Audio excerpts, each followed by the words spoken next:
Being a clinical pharmacist एक intervention में अपना रोल प्ले करते हैं। आप ड्रग्स को रैशनलाइज करते हैं, उसके मेडिकेशन को ऑप्टिमाइज करते हैं, जो कि अल्टीमेटली उसके क्लिनिकल आउटकम को बेहतर बनाता है। लेकिन जब आपने एक दफ़ा सेलेक्ट कर लिया तो वो कौन से चैलेंजेस थे जो आपने फेस किए academic challenges? Being a pharmacist and being a pharmacy teacher, आपको अपने आप को अप टू डेट करने की ज़रूरत है। Faculty development is the prime factor. Especially जो फार्मासिस्ट का रोल है क्लिनिकल हॉस्पिटल में, वो जब हम कंपेयर करें as compare to develop countries, तो आप उसको कैसे रेट करेंगे? The people have no concept about the pharmacy profession. They don't know what is the pharmacist and what is the job description of the pharmacist. Clinical pharmacist तो बहुत बाद में आता है। Now coming to the very important point, that is clinical pharmacy services, जो कि पाकिस्तान में अभी स्टिल ग्रोइंग फेज में। क्या ऐसे चैलेंजेस हैं जो क्लिनिकल फार्मेसी सर्विसेज को ग्रो करने में प्रॉब्लम क्रिएट कर रहे हैं? क्लिनिकल फार्मेसी को ग्रो करने से जो सबसे पहली चीज रोकती है, दैट इज फार्मासिस्ट हिमसेल्फ और हरसेल्फ। और लेट्स सपोज कि अगर किसी ने एमफिल के करियर को परस्यू करना है, तो यहाँ पे सिर्फ और सिर्फ एमफिल के टैग की जरूरत है। बहुत स्टूडेंट्स को, मेजोरिटी ऑफ द स्टूडेंट्स सिर्फ यही चाहते हैं कि हमें एमफिल का एक टैग मिल जाए। तो इस पे एज अ टीचर आपकी क्या सजेशन है? Just I came to know कि जो आपकी एक फेम की बहुत बड़ी वजह है वो एक्स्ट्रा करिकुलर एक्टिविटीज हैं, जो कि पिछले 11 सालों से आप मतलब उसको लीड भी कर रहे हैं। इनफैक्ट कि आपने एस्टेब्लिश भी उसी को आपने ही किया है। एक्चुअली 2014 में एक सोसाइटी की बुनियाद रखी गई थी जिसका नाम इंपीरियल फार्मास्यूटिकल सोसाइटी था। क्या मैसेज देना चाहेंगे स्टूडेंट्स को, अपने करियर को कैसे लेके चलें? अस्सलाम वालेकुम एवरीवन, उम्मीद है कि जी आप सब बखैर व आफियत से होंगे।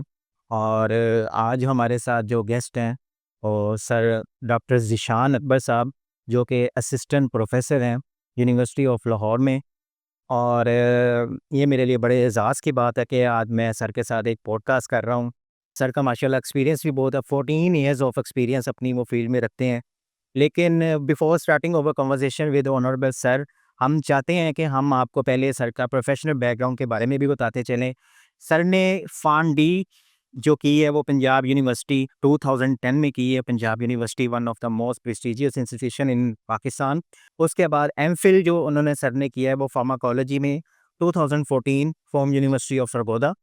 और सर अब पीएचडी के करियर को परस्यू कर रहे हैं और इंशाल्लाह बहुत जल्द वो भी कंप्लीट होने वाला है। Sir thank you so much for being here. और ये मेरे लिए बड़े एज़ाज़ की बात है कि मैं आज आपके साथ एक पॉडकास्ट का सेशन कर रहा हूँ।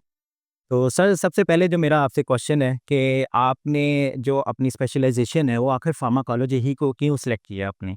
आपके सवाल का जवाब देने से पहले मैं आपका तहे दिल से मशकूर हूँ कि आपने मुझे एक मौका दिया इस पॉडकास्ट में आने का, ताकि हम कुछ बड़े बुनियादी चीज़ों पर बात कर सकें। आपने सवाल किया कि मुझे क्या इंस्पिरेशन मिली और क्यों मैंने फार्माकोलॉजी और क्लिनिकल फार्मेसी को चूज़ किया एज माय स्पेशलाइजेशन। जी सर। सर सबसे पहले जब हम बात करते हैं ना फार्मेसी प्रोफेशन की, this is a science of healing and ultimately this science is very impactful on the patient care, क्योंकि pharmacy is all about the patient care कि आप किस तरीके से अपनी मेडिकेशन के चॉइस से और उसके यूजेज से आप अपने पेशेंट को केयर प्रोवाइड करते हैं। तो सबसे पहले तो मैं आपको ये बताता चलूँ कि ये एक बड़ा फैसिनेटिंग होता है कि अगर हम बीइंग अ ह्यूमन बीइंग इसी के लिए आसानी पैदा कर सकें, जी बिल्कुल। क्योंकि हमारे अल्लाह ताला की ज़ात और अल्लाह पाक की ज़ात और अल्लाह के प्यारे नबी का भी यही फरमान है कि रहम करो ताकि तुम पे रहम किया जाए। बिल्कुल। और बेशक अल्लाह भी पसंद फरमाता है ऐसे इंसान को जो दूसरों के लिए आसानियाँ पैदा करते हैं। तो मेरा पहला जो इंटरेस्ट है वो तो यही है कि अगर हम किसी की ज़िंदगी में कोई बेहतरी ला सकें, कोई आसानी ला सकें, तो हमें उससे पीछे नहीं हटना चाहिए। जब मैं फार्मेसी का स्टूडेंट था, मेरी बेसिक डिग्री पंजाब यूनिवर्सिटी से चल रही थी, तो उस वक़्त भी फार्माकोलॉजी का सब्जेक्ट और एडवांस क्लिनिकल फार्मेसी का सब्जेक्ट मुझे बड़ा फ़ैसिनेट करता था। मुझे आज भी याद है कि हमारे कुछ एक्सटर्नल टीचर्स होते थे, जैसे कि शौकत आनम से मेरे बड़े ऑनरेबल उस्ताद मोहतरम हैं, डॉक्टर ताहिर अज़ीज़ मुग़ल साहब, जो चीफ़ फार्मासिस्ट हैं। मेरे बड़े मोहतरम हैं डॉक्टर उमर इहलाक भुट्टा साहब जी। मैम सिदरा अंदलीब और इस तरह बेशुमार नाम डॉक्टर फुरकान हाशमी हैं। जी। ये सब बहुत बड़े-बड़े नाम हैं। अ, प्रोफ़ेसर डॉक्टर बशीर साहब हैं जो इस दुनिया में नहीं हैं, अल्लाह ताला उनकी मग़फ़िरत फ़रमाए। सर ये जितने भी नाम हैं और इस मैं माज़रत करूँगा कि जो नाम मैं नहीं ले पाया हुँ। उनसे भी, अब ये टीचर्स थे जो हमारे रोल मॉडल्स थे, बिल्कुल सर। हमारे इंस्पिरेशंस थे। इन लोगों ने हमें बड़ा मोटिवेट किया। आज अगर मैं यहाँ आपके सामने बैठा हूँ, तो मैं समझता हूँ कि ये सारे इन उसातिज़ा की और इनके अलावा बड़े उसातिज़ा कराम थे जिन्होंने हमें बड़ा सिखाया, जी। जिनसे हमने सीखा है, जिनसे हमने फ़ार्मेसी सीखी, फ़ार्मेसी के प्रोफ़ेशन में किस तरीके से ग्रो करना है, किस तरीके से अपनी लाइफ़ में इस प्रोफ़ेशन को लेके आगे मूव करना है। तो ये तमाम तर टीचर्स हमारी इंस्पिरेशन थे। पहली इंस्पिरेशन तो हमारे उसातिज़ा कराम। जी। दूसरे नंबर पे मैं यहाँ पे ये बात करना चाहूँगा कि मेरा कुछ एक्सपोज़र रहा जो मैंने चिल्ड्रन हॉस्पिटल में एज़ अ वॉलंटियर काम किया, एज़ अ इंटर्नी काम किया। मैंने शौकत-खानम में कुछ वक़्त काम किया। तो ये जो एक्सपोज़र्स थे इन्होंने भी मुझे बड़ा इंस्पायर किया कि जिसमें आप डायरेक्टली पेशेंट के साथ लिंक होते हैं और उनकी जो क्लिनिकल नीड्स हैं उनको एड्रेस करते हैं और किस तरीके से बीइंग अ क्लिनिकल फार्मासिस्ट आप अपनी एक इंटरवेंशन में अपना रोल प्ले करते हैं। आप ड्रग्स को रैशनलाइज़ करते हैं, उनके यूसेज को रैशनलाइज़ करते हैं, प्रिस्क्रिप्शन को वैलिडेट करते हैं, पेशेंट के साथ इंटरैक्ट करते हैं, उसके मेडिकेशन को ऑप्टिमाइज़ करते हैं, जो कि अल्टीमेटली उसके क्लिनिकल आउटकम को बेहतर बनाता है। तो सर कलेक्टिवली ये सारी चीज़ें हैं जिन्होंने मुझे लाइफ टाइम इंस्पायर किया, अभी भी ये चीज़ें मुझे बड़ा इंस्पायर करती हैं and the part of my nature is to create a difference. मेरा ज़िंदगी में ये मानना है, मेरा ज़िंदगी का एक असूल है कि इंसान को जिस फ़ील्ड में भी एक्सेल करता है वो, जिस फ़ील्ड में भी वो आगे अपने करियर को लेके चलता है, पहली बात वो फ़ील्ड उसका पैशन होनी चाहिए, ऐसे। Rather than the profession. रोज़ी तो आपको किसी भी प्रोफ़ेशन में मिल जाएगी, बिल्कुल। बट हर प्रोफ़ेशन इंसान का पैशन नहीं होता। ठीक है। तो फ़र्स्ट ऑफ़ ऑल एकेडेमिया और वो भी फ़ार्मेसी की फ़ील्ड में, that is not only the profession hmm. But that is something you can say passion. दूसरी बात ये कि जैसा कि मैंने आपको बताया कि मेरी ज़िंदगी का एक असूल है और मेरा मानना है कि इंसान जिस फ़ील्ड में भी जाए उसे डिफ़रेंस क्रिएट करना है। ठीक है। ठीक है? तो मेरा मानना है कि अगर मैं इस फ़ील्ड में हूँ, तो मुझे एक वाज़िया डिफ़रेंस क्रिएट करना है। दैट इज़ माय प्राइमरी ठीक इंटरेस्ट। है, लेकिन आपने जब इस चीज़ को आपने बताया कि आपकी जो इंस्पिरेशन थे वो पहले तो आपने टीचर्स का ज़िक्र किया और उसके बाद आपने अपने पैशन का ज़िक्र किया कि आपको वो बहुत ज़्यादा फ़ैसिनेट करती थी चीज़ें। लेकिन जब आपने एक दफ़ा सेलेक्ट कर लिया तो वो कौन से चैलेंजेस थे जो आपने फेस किए एकेडमिक चैलेंजेस जो थे आपने? अ, सबसे पहले तो मैं ये समझता हूँ कि definitely being a pharmacist hmm. And being a pharmacist teacher आपको अपने आप को अप टू डेट करने की ज़रूरत है। ठीक। जब तक आप अप टू डेट नहीं होते, आप अपने स्टूडेंट को किस तरीके से अप टू डेट करेंगे या अप टू डेट नॉलेज उनसे शेयर करेंगे, दैट इज़ क्वाइट डिफ़िकल्ट। अगर आपके अंदर वो चीज़ नहीं है, आप कभी भी स्टूडेंट के अंदर उस चीज़ को इम्पार्ट नहीं कर सकते। ये एक लिखी हुई बात है, ये एक साबित शुदा बात है कि जब तक आपके अंदर वो चीज़ नहीं है, आप कभी स्टूडेंट में इम्पार्ट नहीं कर सकते। आपने चैलेंजेस की बात की, हुँ। तो एकेडेमिया में रहते हुए सबसे पहले तो ये है कि लेटेस्ट इन्फॉर्मेशन की एक्सेस होनी चाहिए फार्मेसी टीचर्स को, जो कि माज़ी में शायद उस तरीके से लोगों को अप टू डेट होने में कुछ दिक्कत होती थी, हुँ। रिसोर्सेज़ की कमी कह जी, सकते जी। हैं, सही है। इंफ्रास्ट्रक्चर की कमी, लेकिन अब तो बड़े अच्छे इदारे हैं। हुँ। मैं जिस इदारे से मुंसलिक हूँ, that is one of the best institution hmm. all over the Pakistan in the private sector. तो मैं समझता हूँ कि अब तो इदारे बहुत बेहतरी की तरफ जा रहे हैं, क्योंकि ना सिर्फ वो अपने जो रिक्वायरमेंट्स हैं, जो बेसिक रिक्वायरमेंट्स हैं, वो उसको फुलफ़िल कर रहे हैं, बल्कि एडवांस लेवल पे भी जा रहे हैं। और ये एक बेहतरी का एलिमेंट लेके आती हैं और चैलेंजेस को ओवरकम करने में बहुत हेल्पफुल मिलती है। ठीक है। तो ये कुछ मामलात हैं, और एक मैं एक बड़ा ज़रूरी समझूँगा एक मैटर जो यहाँ पे मैं हाइलाइट करना चाहूँगा regarding to challenge, that is the training of the faculty. Faculty development is the prime factor. अगर आप समझते हैं कि आपने एक अच्छी जनरेशन, एक अच्छी फार्मेसी कम्युनिटी, फार्मासिस्ट कम्युनिटी को प्रोड्यूस करना है, जी। उसके लिए your teacher should be developed. आपकी फैकल्टी डेवलप होगी, आपका स्टूडेंट डेवलप होगा।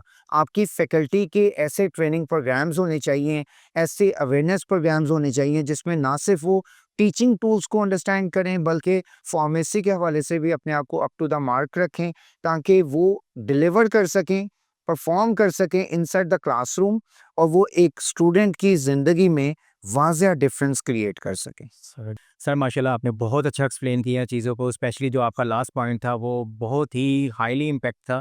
तो हम अपने नेक्स्ट क्वेश्चन की तरफ जाते हैं, जिसमें स्पेशली जो फार्मासिस्ट का रोल है क्लिनिकल हॉस्पिटल में, क्लिनिकली जो रोल है हॉस्पिटल में, वो जब हम कंपेयर करें as compare to developed countries, तो आप उसको कैसे रेट करेंगे? सर, पहली बात तो आपने बात की role of clinical pharmacist in बिल्कुल। पाकिस्तानी हॉस्पिटल्स, जी, और दूसरी बात आपने कंपैरिजन पे बात बिल्कुल कंपैरिज़न है। हम इन दोनों पॉइंट्स पे ना वन बाय वन बात करेंगे। ठीक है। पहले हम बात करेंगे sir, what is the role of clinical pharmacist inside the Pakistan. Sir, whenever I need to communicate with my students, and I just asked in the classroom that, will you please let me know about the job description of a clinical pharmacist? Sir, believe me, आपके 90% coming generation को पता ही नहीं है कि clinical pharmacist की job description क्या है। They don't even know the JD, the basic JD, basic job description of a clinical pharmacist. उनको ये क्रेज है कि जी हमने क्लिनिकल फार्मासिस्ट बनना है, but they can not differentiate between the role of hospital pharmacist and clinical pharmacist. Exactly sir, ऐसे ही है। दूसरी बात मैं यहाँ पे ये ऐड करना चाहता हूँ कि बदकिस्मती है हमारे माशरे की, एज अ नेशन। हमारे पिछले चंद सालों में, अब तो अवेयरनेस बहुत बढ़ गई है, हमने अभी टेक्नोलॉजी पे भी बात की, तो अवेयरनेस बहुत ज़्यादा बढ़ गई है। सोशल मीडिया ने बड़ा पॉजिटिव रोल प्ले किया अवेयरनेस को बढ़ाने में। सर, बिलीव मी, आज से 15-20 साल पीछे चले जाएं, the people have no concept about the pharmacy profession. वो फार्मेसी प्रोफेशनल्स को भी कंसीडर करते थे एज अ डिस्पेंसर। ऐसे ही है। They don't know what is the pharmacist and what is the job description of the pharmacist. Clinical pharmacist तो बहुत बाद में आता है। हमें बुनियादी चीज़ों का नहीं पता होता था। हमें बुनियादी जॉब्स का नहीं पता होता था। जब हम बात करते हैं क्लिनिकल फार्मासिस्ट का क्या रोल है पाकिस्तान के अंदर, सर मैं समझता हूँ कि रोल पे भी हम बात करते हैं, लेकिन हमारे स्टूडेंट्स को जो फॉर्म डी की एजुकेशन के दौरान अब भी अपनी स्टडीज़, अपनी डिग्री को परसू कर रहे होते हैं, आई थिंक सबसे पहला उनका फ़र्ज़ है कि जब वो एक डिग्री को ओन कर रहे हैं, तो they have a knowledge about the job description. उनको ये पता होना चाहिए कि उनके आने वाले वक्त में क्या गोल्स हैं, जिन गोल्स के लिए वो इतनी एफर्ट कर रहे हैं, उनको फील्ड में जाने के बाद क्या-क्या चैलेंजेस फेस करने पड़ेंगे। Sir, being a clinical pharmacist, अगर मैं क्लिनिकल फार्मासिस्ट हूँ, तो I should have an idea कि मैंने पाकिस्तान में रहते हुए किस तरीके से अपने रोल को इम्पार्ट करना है। Sir, the primarily I must have an idea about the safe usage of the drug. Drug safety और medication safety is the prime responsibility, क्योंकि जब हम क्लिनिकल फार्मेसी की डेफिनेशन पे भी बात करते हैं ना, तो हम बात करते हैं safe, effective and economical use of the drug.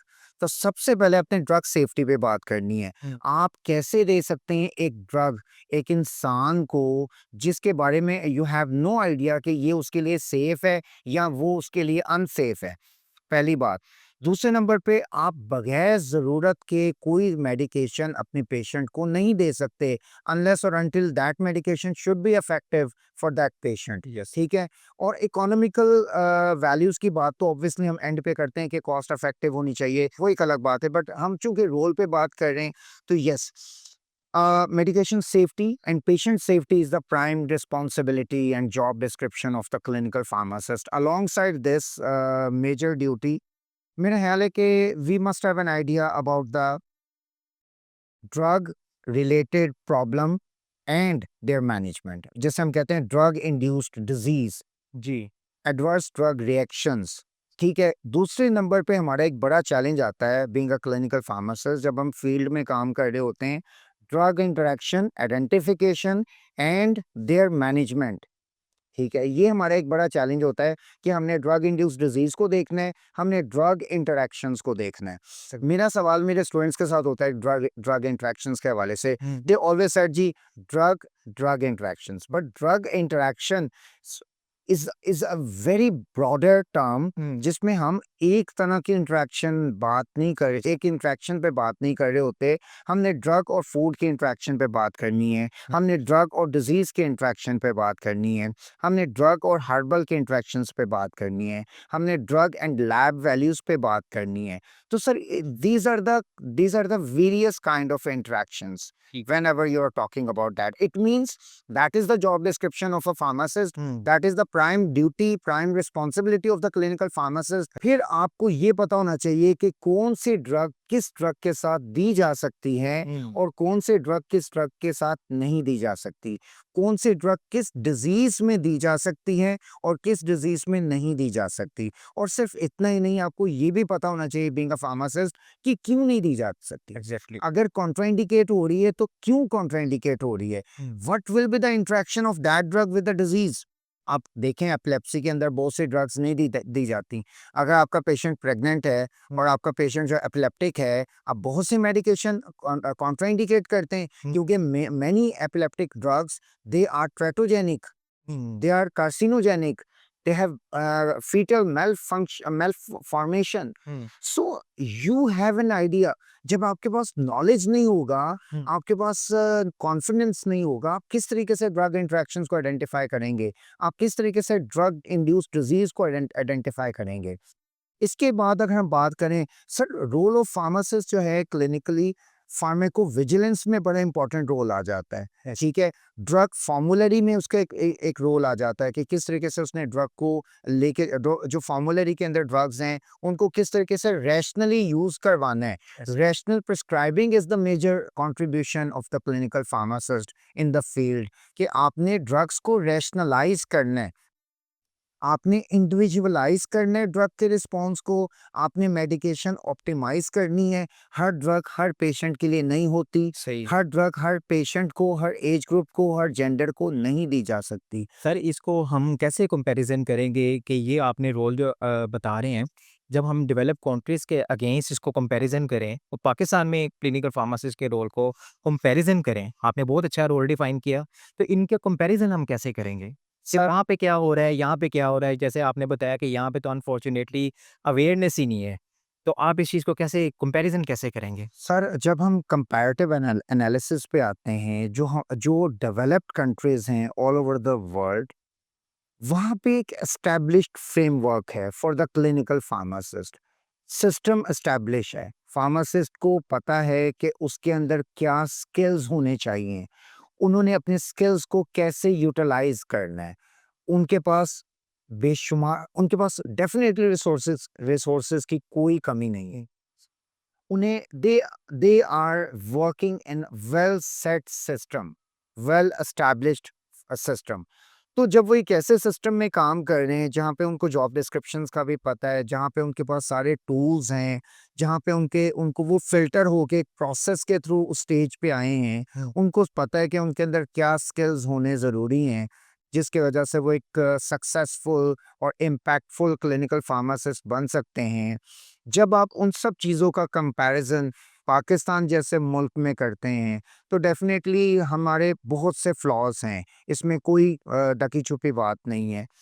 असल में हमारे पाकिस्तान में चंद ऐसे इंस्टीट्यूशंस हैं जहाँ पे क्लिनिकल फार्मेसी का जो एक कॉन्सेप्ट है और जो एक फ्रेमवर्क है दैट इज़ वेल एस्टैब्लिश्ड।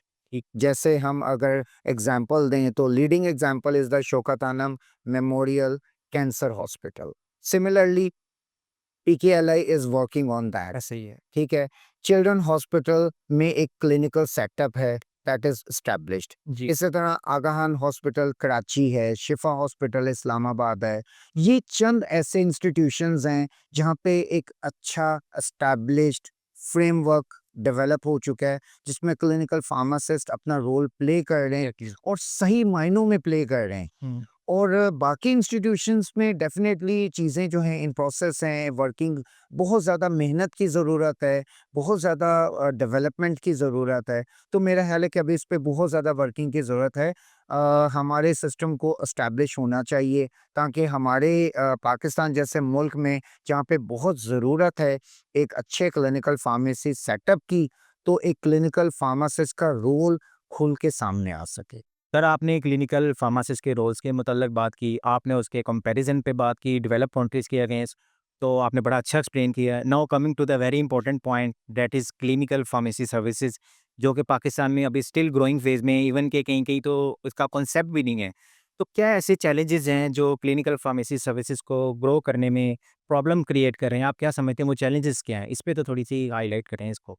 मैं समझता हूँ कि पाकिस्तान के अंदर क्लिनिकल फार्मेसी को ग्रो करने से जो सबसे पहली चीज़ रोकती है हुँ। और जो सबसे पहला हर्डल इस फेज़ में आता है, दैट इज़ फार्मासिस्ट हिमसेल्फ और हरसेल्फ।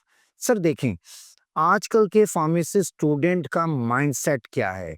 वो सिर्फ़ और सिर्फ़ रातों-रात उसका बस चले, तो जैसे ही उसने आखिरी एग्ज़ाम दिया अपने 10th सेमेस्टर का, अगले दिन वो यूके, यूएस, जर्मनी, कनाडा जाके बैठ जाए हुँ। और उसको डॉलर्स मिले exact without any hard work. ऐसे ही है, बिल्कुल। सर देखें, रातों-रात अमीर होना, रातों-रात अपने आप को फाइनेंशियली इतना पावरफुल कर लेना, that is the mindset of this generation.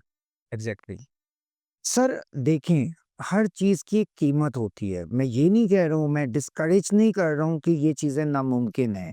Definitely सब कुछ हो सकता है। अल्लाह ताला की ज़ात ने इंसान के अंदर इतनी एबिलिटीज़ रखी हैं हुँ। कि जो वो सोचता है उसको वो हासिल करने की ताकत भी रखता है। लेकिन उसके लिए आपको एक कीमत अदा करनी पड़ती है, आपको मेहनत करनी पड़ती है, हुँ। आपको अपने अंदर वो क्वालिटीज़, वो स्किल्स, वो नॉलेज डेवलप करना पड़ता है। मुझे आप एक बात बताएँ, आजकल की जो जनरेशन है, आजकल का जो फार्मेसी स्टूडेंट है, मैं सारे स्टूडेंट्स की बात नहीं कर रहा हूँ। I have many brilliant students as well and I always value those students who are really working hard. Even in my experience, in my teaching experience of 14 years or even more than that, I have many examples of the uh, hard work, brilliant, and fine students who are working really very good all over the world. But I'm talking about the mindset of the current generation. अगर इस generation का mindset है कि इन्होंने degree complete करके फौरन ही एक European country में जाके बैठ जाना है हुँ। और एक बड़ी हैंडसम सैलरी और ज़बरदस्त किस्म की फैसिलिटीज़ इनको मिलेंगी हुँ। और ये सब कुछ रातों रात हो जाएगा, सर इस तरह नहीं होगा। सबसे पहले तो इनको वो चीज़ें सीखनी पड़ेंगी। सबसे पहले तो इनको अपने अंदर वो चीज़ें डेवलप करनी पड़ेंगी, वो नॉलेज अपने अंदर डेवलप करना पड़ेगा, जो कि मेन रिक्वायरमेंट है। तो मैं माइंडसेट की बात करूँगा।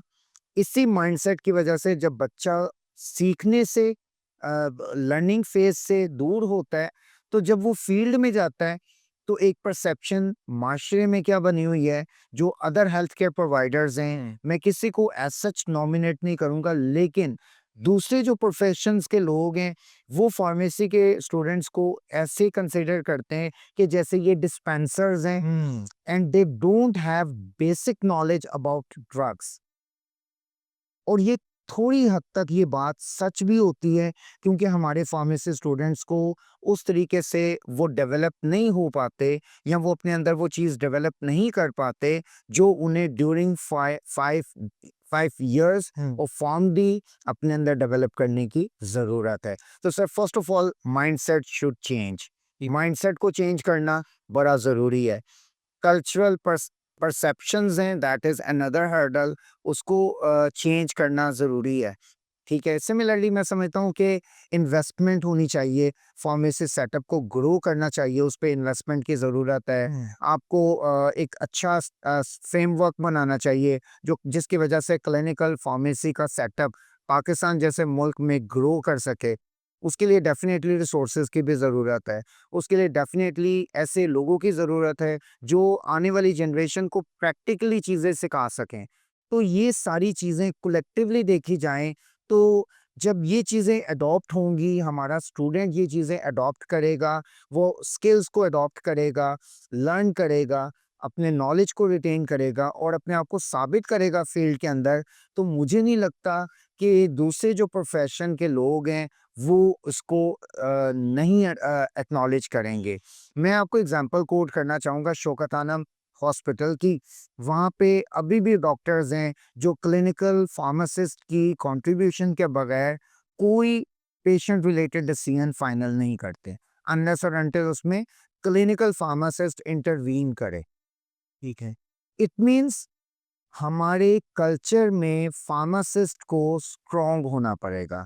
उसके लिए बेस्ट है कि आप अपनी कमिंग जो आपकी जनरेशंस हैं, आपके अपकमिंग फार्मेसी स्टूडेंट्स हैं, they need to be very good in their profession. They should be very impactful pharmacist. उनको नॉलेजेबल भी होना है, उनको अपने अंदर सारी स्किल्स भी अडॉप्ट करनी है, जो स्किल्स उनके अंदर होनी चाहिए, जैसे कि प्रॉब्लम रिजॉल्विंग स्किल्स हैं, एनालिटिकल स्किल्स हैं, इंटरपर्सोनल स्किल्स हैं, कम्युनिकेशन स्किल्स हैं। तो ये सारी स्किल्स जब तक वो अपने अंदर अडॉप्ट नहीं करेगा, आपका फार्मेसी क्लिनिकल फार्मेसी का सेटअप पाकिस्तान जैसे मुल्क में ग्रो नहीं करेगा। सर, आपने क्लिनिकल फार्मेसी सर्विसेज के मुतल्लिक तो बता दिया, लेकिन आपको क्या लगता है कि जो एक आम पाकिस्तानी है, उसको रेशनल ड्रग ऑफ यूज़ का कॉन्सेप्ट, उसको सेल्फ मेडिकेशन जो उसके रिस्क हैं, उसका मतलब अवेयरनेस, आप समझते हैं कि एक आम पाकिस्तानी को इन सब चीज़ों की अवेयरनेस है कि नहीं है? सर हमारे माशरे का एक अलमिया है कि जो एक आम इंसान है, एक पब्लिक है, जिसका मेडिकल फील्ड से ताल्लुक नहीं है, they have their awareness about the medication, their usage, their side effects. Unfortunately, that awareness is very poor. वो बहुत पुअर अवेयरनेस रखते हैं। उनका जो अंडरस्टैंडिंग लेवल है अबाउट द मेडिकेशन वो पुअर है। और उससे भी बड़ी बदकिस्मती ये है कि जब मैं सब ओवरऑल बात तो नहीं करूँगा डेफ़िनेटली, लेकिन मैं एक इश्यू पे बात करना चाहूँगा कि जो जहाँ पे ड्रग के हवाले से, मेडिकेशन के यूसेज के हवाले से हम एक फार्मासिस्ट काउंसल कर सकता है अपने पेशेंट को, शायद वो उस तरीके से काउंसल नहीं कर रहा।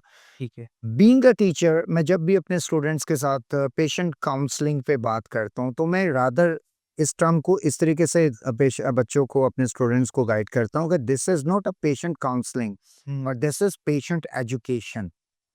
You are educating your patient कि आपकी जो मेडिकेशन है, ये मेडिकेशन किस पर्पस के लिए दी जा रही है और इसको आपने किस तरीके से यूज़ करना है और इसका आपकी बॉडी के ऊपर क्या इफ़ेक्ट आएगा। जब आपने अपने पेशेंट को प्रॉपर गाइड नहीं किया तो डेफ़िनेटली उसकी जो अवेयरनेस है वो किस तरीके से डेवलप हो सकती है। दूसरा हमारे हमारे यहाँ एक बड़ा गलत रुझान है, that is the self medication. ठीक है? ये बहुत गलत। और सेल्फ मेडिकेशन के हवाले से यहाँ पे मैं एक पॉइंट हाइलाइट करना चाहूँगा। ये हमारे घरों में भी एक नॉर्मल प्रैक्टिस होती है कि अगर कोई एक फीमेल है और उन्होंने कोई मेडिकेशन अपने बच्चों के लिए यूज़ की है, तो वो अपने इर्द-गिर्द जो दूसरी फीमेल्स हैं, उनको भी गाइड कर रही होती हैं कि ये मेरे बच्चे को सूट कर गई थी या मेरे बच्चे को इस दवाई से आराम आ गया था, आप भी अपने बच्चे को यही दवाई दें। ऐसे ही। सर मैं आपके प्लेटफॉर्म के तवसत से इस पॉइंट को हाईलाइट करना चाहूँगा कि खुदारा ये गलती ना करें। जो छोटा बच्चा होता है, आपको नहीं पता कि कौन सी ड्रग किस एज ग्रुप में दी जा सकती है जी। और कितनी डोज में दी जा सकती है। सर। क्या हर ड्रग हर उम्र के बच्चे को दी जा सकती है? नहीं दी जा सकती सर। बच्चे का जो मेटाबॉलिक पाथवे होता है वो इतना वेल डेवलप नहीं होता। इट डिपेंड्स कि बच्चा कितना बड़ा है। जब बच्चे का मेटाबॉलिज्म नहीं है, मेटाबॉलिक पाथवे इतना डेवलप नहीं है, आप किस तरह सोच सकते हैं कि वो ड्रग जो आप उसने बगैर सोचे समझे आपने अपने बच्चे को दे दी है, वो बच्चे के ऊपर एडवर्स इफेक्ट नहीं करेगी। सर, आपको नहीं पता कि आपका वो बच्चा जो है क्या वो उस ड्रग की डोज को या उस ड्रग की पोटेंसी को टॉलरेट भी कर सकेगा कि नहीं कर सकेगा। जी। तो रादर देन कि बच्चे को कोई मसला बने, कोई इश्यू बने, उससे बेहतर है कि आप डॉक्टर से कांटेक्ट करें। सर, अगर आपको मौका मिले कि आप फार्मेसी कुरिकुलम में कोई चेंजेस लेके आ सकें और वो चेंजेस आप इंटरनेशनल स्टैंडर्ड के अकॉर्डिंग लेके जा सकें, तो आप इस चीज़ में अपनी जो एफर्ट्स हैं उसको कैसे कंट्रीब्यूट करेंगे? सर, पहली बात तो ये कि अगर हम करिकुलम में कोई तब्दीली कर सकें, तो मेरा ख़्याल है कि जो थ्योरेटिकल नॉलेज है, उसको इस तरीके से इंटीग्रेट करना चाहिए कि वो रियल वर्ल्ड सिनेरियोज़ के साथ कनेक्ट किया जा सके। हैंड्स ऑन एक्सपीरियंसेस की ज़रूरत है आपके स्टूडेंट्स को, आपकी फार्मेसी जनरेशन को, जी। जो फार्मेसी स्टूडेंट्स हैं उस उन लोगों को। एक्चुअली हैंड्स ऑन ट्रेनिंग्स किस तरीके से ज़्यादा हो सकती हैं, अगर हम उनकी ज़्यादा से ज़्यादा बच्चों का इंटरेक्शन पेशेंट के साथ करवाएँ, अदर हेल्थ केयर पर्सोनल्स के साथ करवाएँ। और ये तभी पॉसिबल है अगर उनकी इंटर्नशिप्स को, उनकी क्लिनिकल रोटेशंस को और सिमिलरली रेज़िडेंसी प्रोग्राम्स को ज़्यादा से ज़्यादा प्रमोट करने की ज़रूरत है।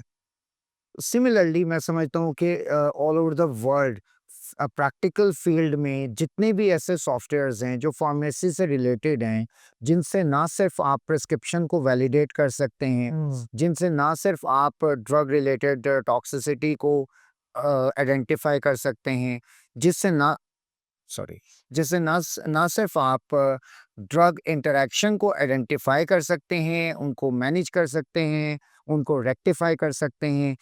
ऐसे सॉफ्टवेयर जिनसे आप ड्रग सब्स्टिट्यूट आइडेंटिफाई कर सकते हैं।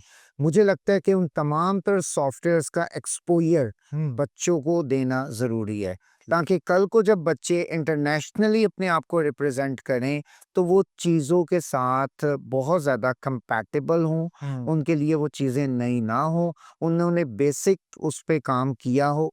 इसी तरीके से हमारे पास बेशुमार ऐसे सॉफ्टवेयर्स हैं, जिनसे आप जिनको हैंडल करके आप अपने नॉलेज को बेहतर तरीके से लेके चल सकते हैं।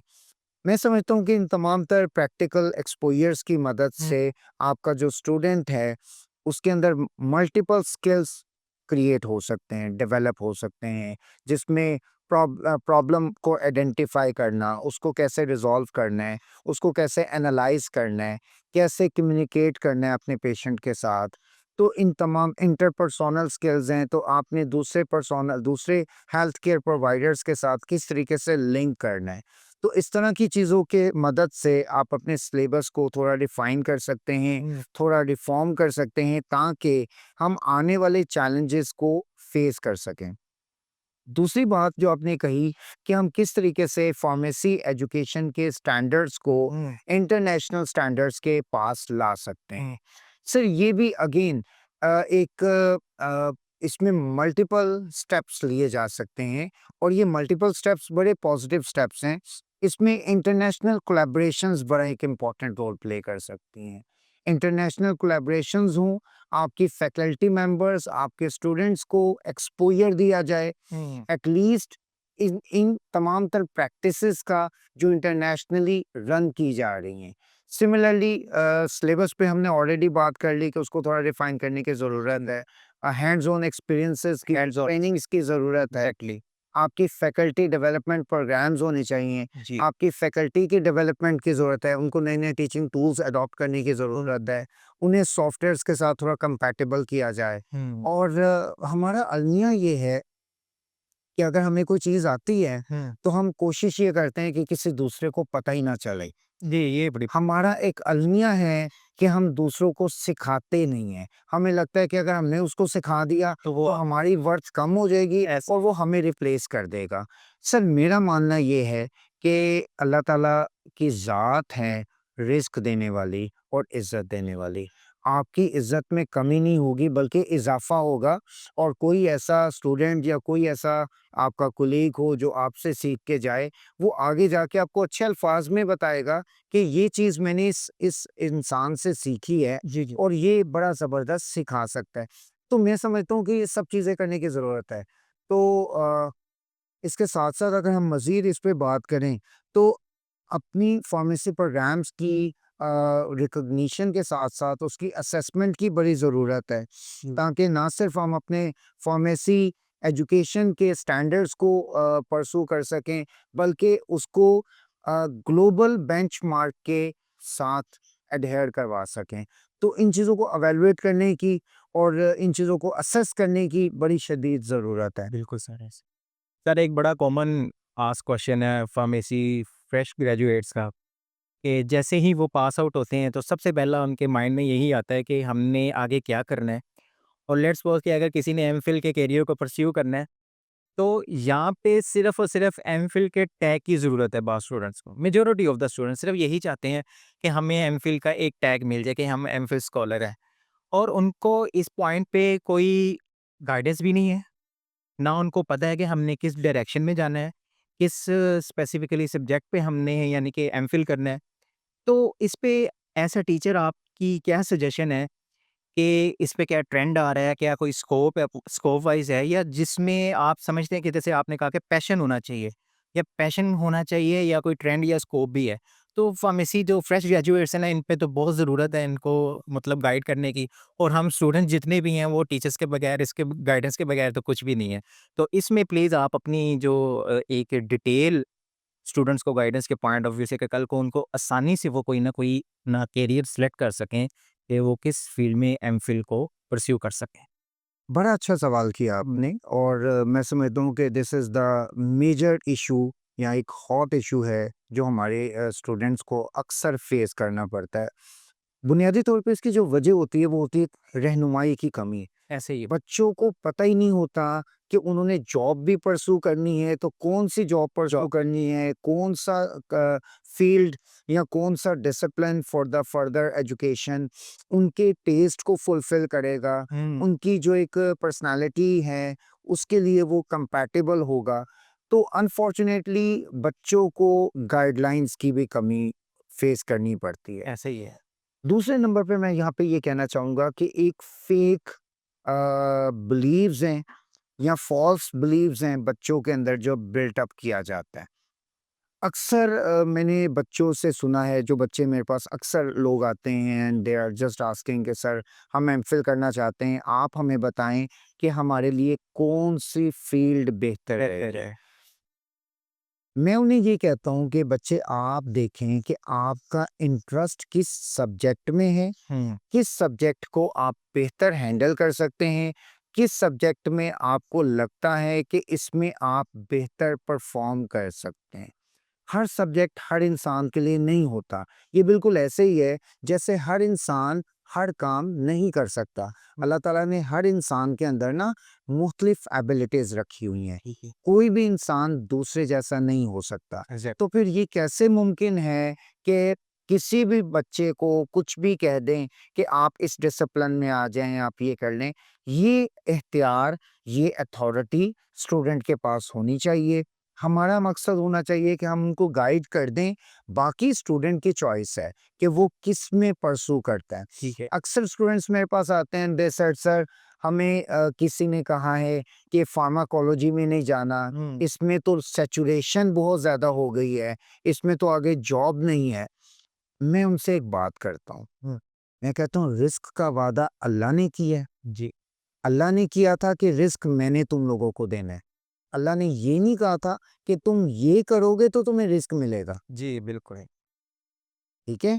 फार्मेसी के साथ रिस्क नहीं जुड़ा, फार्माकोलॉजी के साथ रिस्क नहीं जुड़ा, रिस्क अल्लाह पाक की ज़ात ने जो आपके नसीब में लिखा है वो आपको मिलना ही मिलना है। लेकिन ये जो चीज़ें हैं, ये आपकी एजुकेशन, आपके प्रोफ़ेशनल करियर को डिफ़ाइन करने के लिए होती हैं। आपने वो फ़ील्ड चूज़ करनी है, आपने वो डिसिप्लिन चूज़ करना है फॉर योर हायर एजुकेशन जो आपके इंटरेस्ट के स्टैंडर्ड्स पे पूरा उतरता हो। आपने किसी के कहने पे फ़ील्ड चूज़ नहीं करनी। हो सकता है उसका अपना इंटरेस्ट था, आपका अपना इंटरेस्ट होगा, उसका अपना टेम्परामेंट था, आपका अपना टेम्परामेंट होगा, उसकी अपनी कैपेबिलिटी है चीज़ों को हैंडल करने की, आपकी अपनी कैपेबिलिटीज़ हैं। हुँ। आप उस प्रोफ़ेशन में, उस फ़ील्ड में, उस एमफ़िल डिसिप्लिन में क्यों नहीं जाते, जिसमें आपका प्राइम इंटरेस्ट है? तो बदकिस्मती है कि कुछ गाइडलाइंस की कमी है, कुछ लोग जो होते हैं वो डाइवर्ट करवा देते हैं लोगों को। वो कह देते हैं जी एमफ़िल ना करो, एमफ़िल का कोई स्कोप नहीं है। सर मैं समझता हूँ कि मैंने जैसा कि शुरू में भी बात की कि आसानियाँ पैदा करनी चाहिए। हुँ। अगर आप किसी को सही मशवरा दे सकते हैं तो ज़रूर गाइड करें। सही मशवरा जो होता है ये भी एक अमानत होती है जी। और आपने इसको अच्छे तरीके से डिलीवर करना है। अगर कोई शख्स आपके पास आ रहा है तो कोई उम्मीद लेके आ रहा है। आप उसकी उम्मीद बनें, उसको डिसहार्ट ना करें। ये ना हो कि आपके कमरे से जाने के बाद उसका वो पूरा बिलीफ सिस्टम ही आपने चेंज करके रख दिया और वो कहे जी नहीं जी एमफ़िल में तो कोई रखा ही नहीं है कुछ और हमें कुछ भी नहीं करना। तो ऐसा ना करें, आप बेहतरी लेके आएँ लोगों की। जी, बिल्कुल। सर लेकिन वो बात यहाँ पे जैसे आपने कहा नहीं है कि सैचुरेशन हो गई है। स्टूडेंट्स क्या समझते हैं स्कोप वाइज़ आप मतलब मैं ये जानना चाह रहा हूँ कि स्कोप और ट्रेंड भी है इस चीज़ में कि लाइक इसमें ज़्यादा जॉब मिल जाएगी। अगर आप वो करके बैठ जाएँगे तो उसमें पता नहीं जॉब ही नहीं मिलेगी। क्या ये कोई ट्रेंड या स्कोप है यहाँ पे? एक्ज़िस्ट करता भी है या नहीं करता? इस पे ना मुझे बड़ी एक अच्छी बात याद आ रही है। बात ये है सर देखें, स्कोप जो होता है ना, हुँ। वो इंसान खुद बनाता है, पहली बात, ठीक है? आप ये देखें कि इंसान को अपने आप को किसी भी फील्ड में रहते हुए इस तरीके से डेवलप करना चाहिए कि वो काम इंसान की पहचान बने, ठीक है? आप जब भी इंसान का नाम लें, उसका काम याद आए या किसी काम का नाम लें तो आपको एक इंसान का नाम याद आए। सर इतना आप एक काम कर रहे हैं ना, आप उसको इतना ज़बरदस्त तरीके से करें कि लोगों को लगे कि इस शख्स से बेहतर ये काम कोई और कर ही नहीं सकता। ठीक होगी बात? स्कोप आपने खुद ही क्रिएट करना है। हाँ, स्कोप आपने खुद क्रिएट करना है। आप ये ना कहें कि जी फार्माकोलॉजी का स्कोप नहीं है। आप ये ना कहें कि फार्मास्यूटिक्स का स्कोप नहीं है। आप ये ना कहें कि फार्मेसी प्रैक्टिस का स्कोप नहीं है। सर हर चीज़ का स्कोप है। हुँ। स्कोप हर चीज़ का है। अगर फार्मेसी का स्कोप है, तो फार्मेसी के हर डिसिप्लिन का स्कोप है। स्कोप आपने खुद क्रिएट करना है। हुँ। अपने आप को इतना एलिवेट करें, अपने आप को इतना डेवलप करें कि लोगों को ये लगने लगे कि ये जो टेक्नीक है या ये जो सब्जेक्ट है, ये इस इंसान से बेहतर कोई डिलीवर नहीं कर सकता। तो आप बताएँ, आपका स्कोप ऑटोमैटिकली बना। बना, बिल्कुल। आप अगर 100 लोगों में भी खड़े हैं, हुँ। एक ही डिसिप्लिन से वो लोग स्पेशलाइज़्ड हैं, हुँ। तो क्या 100 लोगों में आपकी पहचान अलग नहीं होगी? जब आपके अंदर वो सारे ट्रेड्स, वो सारी एबिलिटीज़, वो सारी कॉम्पिटेंसेस डेवलप हो जाएँगी, तो मुझे आप बताएँ, क्या आप डिफरेंशिएट नहीं करेंगे? तो स्कोप तो आपका खुद ही बन जाएगा। बिल्कुल। अच्छा sir just I came to know कि जो आपकी एक फ़ेम की बहुत बड़ी वजह है, वो एक्स्ट्रा करिकुलर एक्टिविटीज़ हैं, जो कि पिछले 11 सालों से आप मतलब उसको लीड भी कर रहे हैं। इनफैक्ट कि आपने एस्टैब्लिश भी उसी को आपने ही किया है। तो ये कैसे एक मोटिवेशनल फ़ोर्स इसके बिहाइंड क्या थी? किस चीज़ ने आपको मतलब फ़ोर्स किया कि ये चीज़ भी होनी चाहिए, इसको भी आगे हमने कंटिन्यू करना है और पिछले 11 साल से मुसलसल एक चीज़ को लेके चलना, लीड करना मतलब बहुत बड़ी बात है। तो क्या मतलब इसके पीछे एक रीज़न क्या थी? सर सबसे पहले तो अ, मैं समझता हूँ कि मैं बड़ा एक आम सा इंसान हूँ। आपने मेरे बारे में इतनी बातें की लेकिन मैं अपने आप को बड़ा एक हम्बल वे में अपने आप को डिस्क्राइब करते हुए चलूँगा। सर सिर्फ़ अल्लाह ताला की ज़ात की अनायत है और अल्लाह ताला की ज़ात की करम नवाज़ी है कि अल्लाह ताला जिस इंसान से चाहे उससे वो काम ले ले। हुँ। अगर ये काम मैं ना करता तो मेरी जगह कोई और करता और शायद मुझसे बहुत बेहतर करता। मैं अभी भी बिलीव करता हूँ इस चीज़ पे कि मुझसे बड़े बेहतरीन लोग मौजूद होंगे। इवन मैं अगर अपनी फैकल्टी की बात करूँ तो फैकल्टी के अंदर मुझसे कई गुना बेहतर लोग हर लिहाज से वो मौजूद हैं। सर एक इंसान पे कोई भी चीज़ ख़त्म नहीं हो जाती, बेहतरी का एलिमेंट भी रहता है और बड़े बेहतरीन लोग हैं जिसे अल्लाह ताला ने हमारे इर्द-गिर्द पैदा किया होता है। तो मैं समझता हूँ कि मैं तो इवन अपने कोलीग्स से, अपने फैकल्टी मेंबर से बहुत कुछ सीख रहा होता हूँ। इवन मैं इंस्पायर हो रहा होता हूँ, जो उनके अंदर अच्छी चीज़ें होती हैं, मैं चाह रहा होता हूँ कि मैं उन चीज़ों को अडॉप्ट करके चलूँ।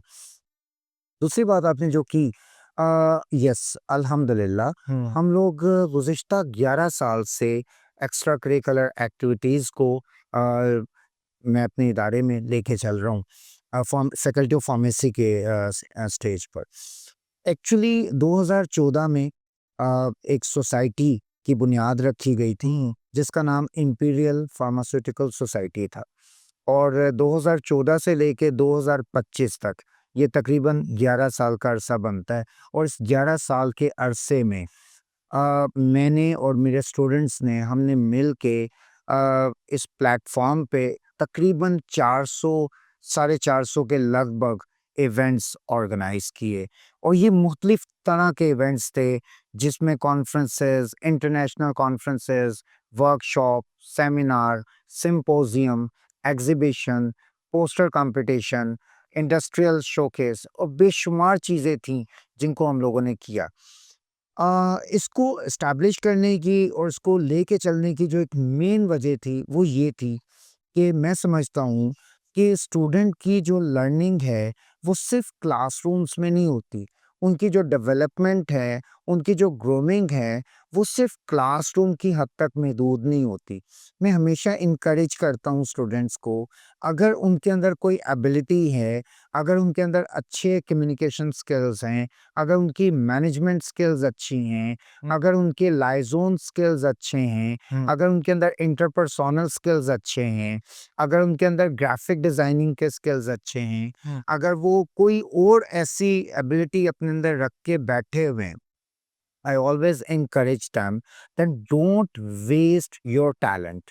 आप आएँ, हम आपको एक प्लेटफ़ॉर्म देते हैं, उस प्लेटफ़ॉर्म पे आप हमारे साथ काम करें और हम कोशिश करेंगे कि आपकी उस एबिलिटी को और ज़्यादा पॉलिश कर सकें, ठीक है? तो पहली बात तो मैं ये समझता हूँ कि एक वाइब्रेंट लर्निंग एनवायरनमेंट होना चाहिए आउटसाइड द क्लासरूम्स और जिसके लिए एक्स्ट्रा करिकुलर से बेहतर कोई ऑप्शन नहीं हो सकती। क्योंकि एक्स्ट्रा करिकुलर एक्टिविटीज़ जो हैं, आई बिलीव इस तरह की एक्टिविटीज़ आपके स्टूडेंट्स के अंदर कॉन्फिडेंस बिल्ट अप करते हैं, उनकी पर्सनैलिटी को ग्रूम करते हैं, उनके अंदर कम्युनिकेशन स्किल्स को बढ़ाते हैं, उनके लीडरशिप क्वालिटीज़ को एनहांस करते हैं, उनके जो टीम बिल्डिंग स्किल्स हैं, उनको एनहांस करते हैं, उनके इंटरपर्सनल स्किल्स को एनहांस करते हैं।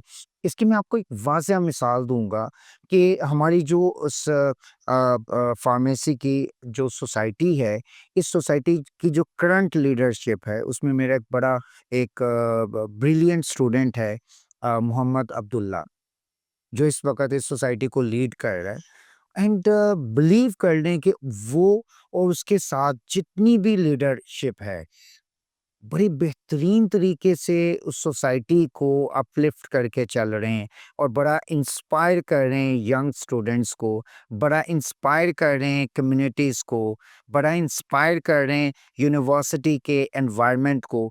तो आई थिंक एक एक शख्स का क्रेडिट नहीं होता, ये पूरी टीम का क्रेडिट होता है and this is basically a team work और सबसे बढ़ के हमें अल्लाह ताला की ज़ात का शुक्रगुज़ार होना चाहिए क्योंकि बेशक इज़्ज़तें अल्लाह की तरफ से होती हैं। उसके बाद हमें अपने इदारे का शुक्रिया अदा करना चाहिए जो हमें ऐसी अपॉर्च्युनिटीज़ प्रोवाइड करते हैं और यकीनन हमारे साथ जितने भी लोग होते हैं, जो हमारे कोलीग्स हैं, जो हमारे स्टूडेंट्स हैं, जो हमारे साथ काम कर रहे होते हैं, जो हमारी सीनियर लीडरशिप्स होती हैं, ये सब लोग कलेक्टिव एफर्ट्स करके ये काम कर रहे होते हैं। बाकी बात वही है कि अल्लाह ताला जिसे चाहे वो काम ले सकता है। तो बस एक सिलसिला है जो गुज़िश्ता 11 सालों से चलता आ रहा है और उसका बुनियादी मकसद सिर्फ़ ये है कि हम स्टूडेंट्स की ज़िंदगियों में कुछ बेहतरी लेके आएँ, उनकी पर्सनैलिटी को ग्रूम करें, उनके जो रिलेशंस हैं, उन्हें एक्सपर्ट्स के साथ बिल्ट अप किया जाए, उनको स्टडी ट्रिप्स करवाए जाएँ इंडस्ट्रीज़ के, कम्युनिटी फार्मेसिस के, हॉस्पिटल्स के, ताकि वो प्रैक्टिकली चीज़ों को सीख सकें। तो ये बुनियादी मकसद है। ठीक है सर। सर ओवरऑल हमारा ये पॉडकास्ट बहुत अच्छा गया है। बहुत सारी बातें आपने हाईलाइट की हैं और अपना अपना एक्सपीरियंस आपने हमसे शेयर किया है। स्पेशली एक बहुत जो कॉमन क्वेश्चन था कि एमफिल का भी हमने डिस्कस किया, इंटरनेशनल स्टैंडर्ड को भी हमने डिस्कस किया, क्लिनिकल फार्मासिस्ट के रोल्स को डिस्कस किया। क्या मैसेज देना चाहेंगे स्टूडेंट्स को कि मतलब आगे वो अपने करियर को कैसे लेके चलें? ओवरऑल एक मैसेज अपनी फार्मेसी स्टूडेंट्स की कम्युनिटी को दें। सर स्टूडेंट्स को गाइड करने के लिए या उनको कन्वे करने के लिए तो बहुत सी चीज़ें हैं, बट राइट नाउ मैं उनको कहना चाहूँगा कि they just need to emphasize on the importance of resilience and adaptability in their academic as well as professional journey. Actually, what they need to do, they need to accept the challenges. They're not only the challenges, but they are opportunities, opportunities to grow. जब तक आप challenges को accept नहीं करेंगे, you will not accept the opportunity to grow, क्योंकि हर challenge जो होगा वो आपको पहले से ज़्यादा मजबूत बना के जाएगा। तो आपने शाय नहीं होना, आप सीखें ताकि आप बेहतर ग्रो कर सकें। सिमिलरली आई थिंक फार्मासिस्ट जो है उसको अपने प्रोफेशन को एक पैशन के तौर पे लेना चाहिए, क्योंकि जब वो एक उसे पैशन के तौर पे लेगा तो उसमें ज़्यादा बेहतर तरीके से एक्सेल कर पाएगा। और pharmacy field is all about to produce a compassionate pharmacist. At the end, I just want to say, together we need to build a brighter future of pharmacy in Pakistan. Thank you so much. Thank you very much sir. ये sir ने अपनी सारी जो opinions थी वो share किया, अपना experience share किया, स्पेशली क्लिनिकल फार्मासिस्ट के रोल को हाईलाइट किया। और आप स्टूडेंट्स के लिए जहाँ पे आप हमेशा कंफ्यूज रहते हैं कि आपने एमफिल के करियर को कैसे सिलेक्ट करना है, वहाँ पे भी सर की बड़ी इंपॉर्टेंट गाइडलाइन मौजूद है। तो बहुत बहुत शुक्रिया सर का भी कि सर ने बड़ा इम्पोर्टेंट मतलब अपने प्रीशियस टाइम से हमें टाइम दिया है। तो इंशाल्लाह फिर नेक्स्ट वीडियो में मिलते हैं आपसे, तब तक के लिए इजाज़त दीजिए। अल्लाह हाफिज़।